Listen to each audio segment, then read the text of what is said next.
All right. So, welcome back for round two of our Chaos 2 League Top 8 Mega Draft. So, we have Damien, who we saw draft a Gruul deck during the drafting portion, who won his first round, against Gray, who we saw just at the end of round one with his green-black deck, also won round one. So, we're starting off Not here. a, not the quickest of starts, although there's surprise damage in the hand. Yeah, Damien has a couple of combat-related spells here that allow him to push through damage, but without an early creature, those are stranded at the moment. Weaponize the Monsters, again, is another card that allows you to get through damage, but he doesn't have a consistent source of damage yet. The Menace creature here might change that. We'll see what Gray has for his turn.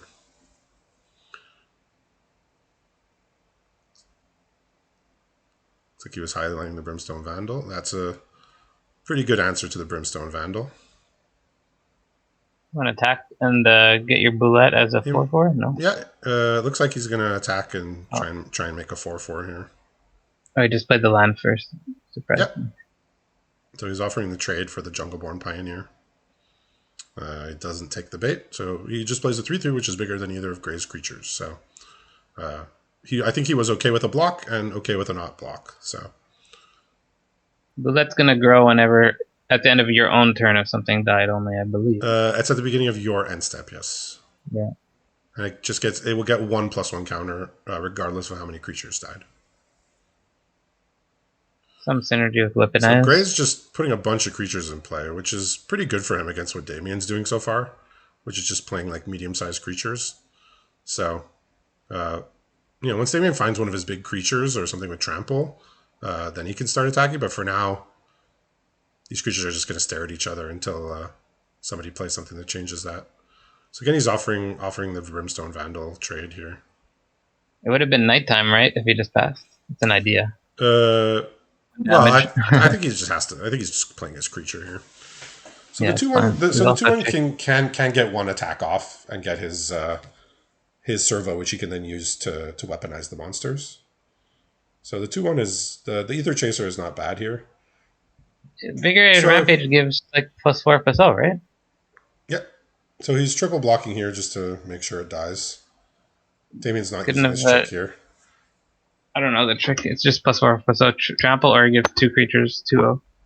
It's either one. So you can either give one creature +4/+0 on trample, or you can split it up +2/+0 trample on two creatures. Yeah, he values that being face damage, it seems. So if Damien doesn't have a really good play here or removal, this Hound Tamer is just going to threaten to make everything quite large. I'm not sure Tempered in Solitude is the exact card he's after. What if you attack with Aether Chaser? You can give it first strike trample, which is pretty strong. Yeah, but then you can't play. You're probably not going to be able to play whatever you exile. So. Oh, that card just lets you exile with what you play? Has he played a land yet? No. He drew that for turn. He had the two cards in hand. Okay. Yeah, so now, oh no. So now this Heartfire Immolator is just gonna go to waste, it seemed. If he had a 1-mana, some sort of interaction to get his guy winning combat. Maybe Graves just sees value in the Hound Tamer and won't block. No, if Hound Tamer is the blocker here, which it is, this is... Oh, wait, what you can do is sack your 1/1. Oh, no, but you still can't play your... I guess sacking your 1/1 is the play? Yeah. I think he's just going to do the onboard thing here and save the card in hand for a later date. So if anything but exactly this block happened, he was probably just going to play Heartfire Immolator. Ooh. So the Rush Rebirth, I believe you get to tutor something with less mana value. Yeah, so you target a creature. When it dies, you get any creature that costs less than it into play for free from your deck. So he gets to tutor for anything that costs 2 or less into play, and it comes in 10. I remember that card vaguely. I guess it wasn't really useful in Strixhaven. Yeah, paying 2 mana to, like, when your creature dies, downgrade it something that costs less is not really what Limit is about a lot of the time. If you have really good targets and doesn't work creatures, like, sure, but if you had fractals as your big creatures, it works real badly. Yeah, and like your pest, if they died, it doesn't do anything. So it's a card that can be impactful if you have the right combination of creatures, but is often not exactly where you want to be in limited. You want to be using your resources to trade to get things that are worth more than what the money you spent. So like here, So Bullet he just grows. got a 2/2 that becomes a 4/4. It's like Yeah. So it's Bullet grows good. though. I mean, it's a good card, but was it worth a card out of his hand and a deck slot to replace his 3/3 with a 2/2? He can make the bullet smaller here, which is interesting use of the Quarry Hauler. So that's actually kind of big for him. So he's gonna throw in with his Ether Chaser here again. This time he literally exiled a combat trick, so this damage is just gonna go through, I guess, Awkward. because the combat trick just is free to be cast this turn and then goes away. You want to get in or develop Bear of Memory? It's free to get in. I think Or playing Pax Fever has Convoke, right? But if you don't want to use your blocker, I suppose I think it's more important for him to just play a creature here. You can actually but I mean Convoke the value of that, I mean, obviously he didn't get to cast it, but the value is that he got in with his creature because he had a face up combat trick. So there's value in that if your only goal is to deal damage to opponent. I assume his goal is to do more than just that. All right, so now his board's starting to get beefy here. He can pump something for the turn. Jungleborn. So he's just going to get in here with a bunch of 4-power creatures. One that threatens to be a 4/4. Yeah, so he's going to take 8 here. Or, no, he's sacking to kill the Growth Chamber.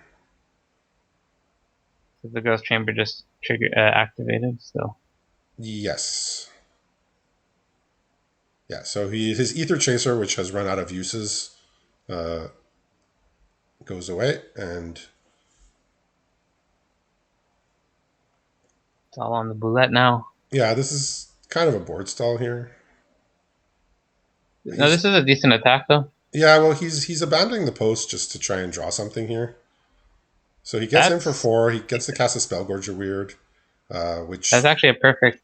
That pairs well with the stuff in his hand, right? With Invigorated Rampage and Abandon the Post, that's a lot of potential damage that the Spellgorger Weird can get in for. That's exactly on curve. That's a very explosive card, the Spellgorger Weird. But with opponent just having a bunch of dumb creatures to block with it, that's where the Rampage can come in. The opponent's got to be really careful. Abandon the Post. It's gonna get a lot of hidden damage. Is this lethal? He might be dead here. This is lethal. Yeah, it's definitely. Yeah, with Abandon the Post and... so Abandon the Post... Hold on here. Okay, he decided not to Abandon the Post this turn. No, that was straight lethal. Yeah, it was 6. Invigorating. Yeah, it was more than enough. It was 6. It was 13 damage with Abandon the Post and Rampage. 14. It was 4 + 4 + 4. It was enough. Yeah, no, it was exactly lethal. I'm pretty sure. Yeah, maybe just... Both creatures are 4 damage, and the Invigorating's 4 damage. Maybe he was just... Yeah, maybe he just got a bit unfocused, got tunnel visioned on trying to get value from Tempered in Solitude. But that was actually... missed opportunity there. So this Infested Werewolf, now being able to feed stuff to the Weaponize the monsters, is pretty threatening. It's an awesome combo. Would Renata give the insect? No, you don't care if they're 2/2s. Yes, he could have played Renata to make them all 2/2s, but I think he just sees them as fodder here. So his creature can survive, right? He could throw 2 insects. Yeah. And have his creature only take 4 here. And board cleared. Yeah, this is a bit of a mess of a turn here. Yeah. We saw this combo in his draft, and here it is. Yeah, Gray saw the writing on the wall here with the Weaponize. Yeah. Weaponize the monsters. Always seems like always undervalued by players in draft. That effect is really good. The fact that it can deal damage to players as well. A lot of cards that look like that only deal to creatures. But Yeah, we just saw the There's power of weaponize the monsters. Like sat in place since turn 1, did a couple things, but then ended up being extremely crucial there. there's some good synergies in Ikoria. I think I splashed that in a humans Orzhov deck a couple times. So what I've seen of Gray's deck just shows that he's just playing a lot of small creatures or creatures that make tokens. So yeah, I could see Damien trying to just go for creatures that are bigger rather than playing a lot of creatures. Like he took out his 4/2 just because it trades so unfavorably with like the creatures that make tokens that were played. Yeah. So I could see him just his goal just having bigger creatures. Wasn't too impressive the stuff we saw from Gray's deck so far. No, just very medium type of cards were played. The Hound Tamer looked like it was gonna maybe do something. Damien actually drew no actual like removal spells, but he got the Hound Tamer dead, which was the one thing that was maybe gonna swing it for Gray. So that was key there. The weird on exact mana was also key. Yep. Because it would have been exiled otherwise. Wasn't in his hand. Yeah, just like little things went very right for him that game. Like exiling the pump spell, even though he didn't get to cast it, it just means that his creature gets to attack for 2. Value. Like every damage matters. Oh, you can play something on turn 1. Keep it. I'm just kidding. So yeah. Okay. This is so he cited in the Fungal Rebirth, which I believe it returns a creature from your graveyard to your hand, and then if a creature died this turn, you get 2 Saprolings. Never cast it. Seeing with all the little creatures that are going around. Oh, weaponized. Wow. So Gray on just Forest so far. We'll see if that continues. Okay, got both its colors.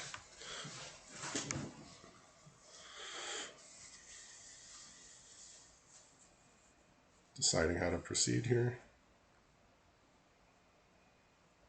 He's not gonna like that weaponized when it comes down. Okay, so he's just going for Stick Fingers here, hoping to mill a creature. Because if he doesn't mill a creature, I believe Stick Fingers dies on the spot. So that was that was indicating that his hand is not very good. That's a shame. It's a shame that Helm of the Host is ending up in exile. But Gray's hand must be very slow if he cast Stick Fingers, with the possibility of it dying on the spot if he didn't mill a creature. If he just mills a land or anything else, the Stick Fingers just dies. So that would have been funny. And now no play. This hopefully has something. So you get your land here, flips to a 4/3. Yeah, this is a very, very high functioning mulligan hand here.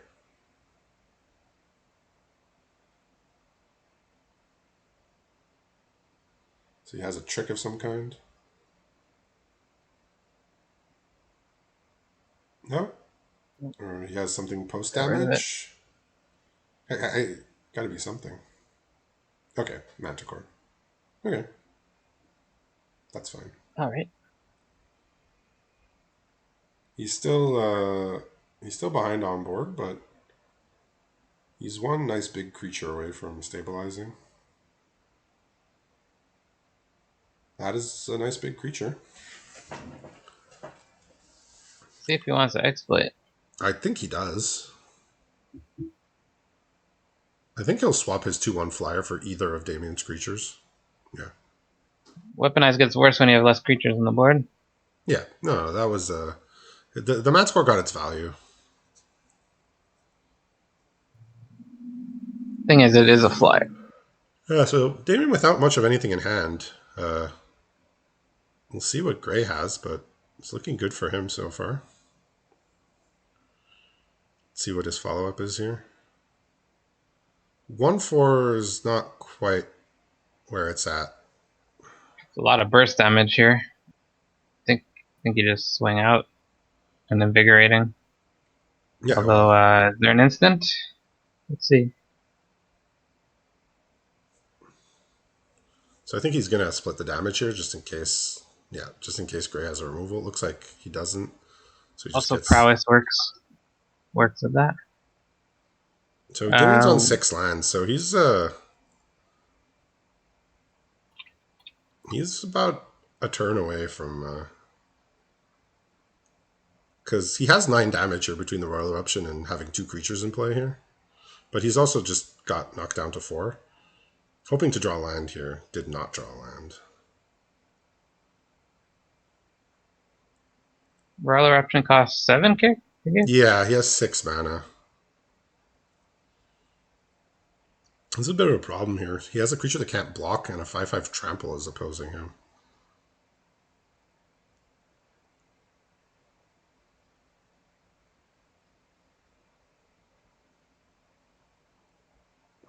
Heartfire can be sacked in 2 different ways. Mm-hmm. One to fate. If the 4/3 gets in, it's his game. No, he knew. He knew.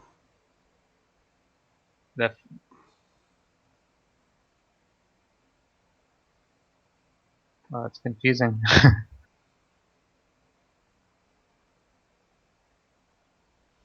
No, yeah, he got it here. Yeah, he saw it. I don't know why we didn't. He got it. We're We're looking at the emulator's ability. Either one gets through, and then sack both. Yeah. Yeah. It was actually on Weaponize card. Yeah, Weaponize is very, very good. All right, so that was a victory for Damien. So we'll see if we can join another match in progress.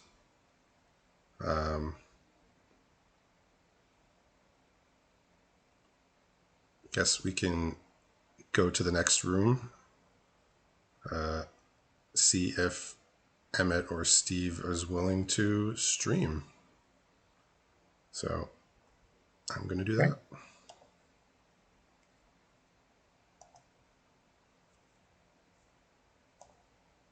Hello. We are wondering if either player is willing to stream. I'll stream. Thank you very much. We just need you both to deafen once you stream. Thank you very much. All right, so we're jumping right back in the action here. We have Steve, whose white-blue deck we saw in round 1, against Emmett, who we saw drafted a blue-red deck featuring Niv Mizzet, Eruth, the blue-red gold card. Yeah, Steve lost to Tegrid's Lantern, which was unfortunate. So we saw Steve with his white-blue sort of Flyers deck with quite a few good gold cards we saw. We saw him lose to Tegrid's Lantern in Game 2, and then in Game 1 he lost to the Dawnheart Mentor, the 0/4 with Coven, just because he white-blue has a hard time getting creatures off the board. So we're jumping into Game 3 here. Looks like Steve has a flying creature. Big life here. total. So, yeah, he's a bit short on lands here. So he's been missing lands, and he just got a tap land last turn to make his 4th land, so he could play his Sphinx. So, but if Emmett doesn't have anything, these Flyers are just gonna wipe out the game. Okay. Yeah, so mana fully open there. So he counters the Sphinx of Foresight. So Steve has another Flyer on tap next turn if he wants it. So there's a Goblin Morningstar, which got a 20. A natural 20 for no extra benefit. Which sometimes gets you something really extra special, but here it just does the same as any of the 9 numbers before it. Which is... Gotta be careful at 8 health here. When your opponent's got 22, it's hard to attack. That is true, but it's also... You can't block the Flyer. And this Tapper is basically doing nothing right now because he's so strained for mana. Goblin will do a good job at blocking, but what are we? It's 1-1, so this is Game 3. Yeah, this is Game 3. It's an instant though. Well, this Raise the Alarm is going to give him the City's Blessing, I believe. Oh, is Resplendent Griffin his blessing card? Yes. Actually, no, he would still be 1 away. Yeah, if you have the City's Blessing, it gets a +1 counter when it attacks. Oh, okay. So it just grows and grows. So it starts as a 3-mana 2/2 flying, And it Yeah. gets a counter every time you attack as long as you've ascended. But because of his mana problems, he's not been able to ascend. But that would have only given him 9.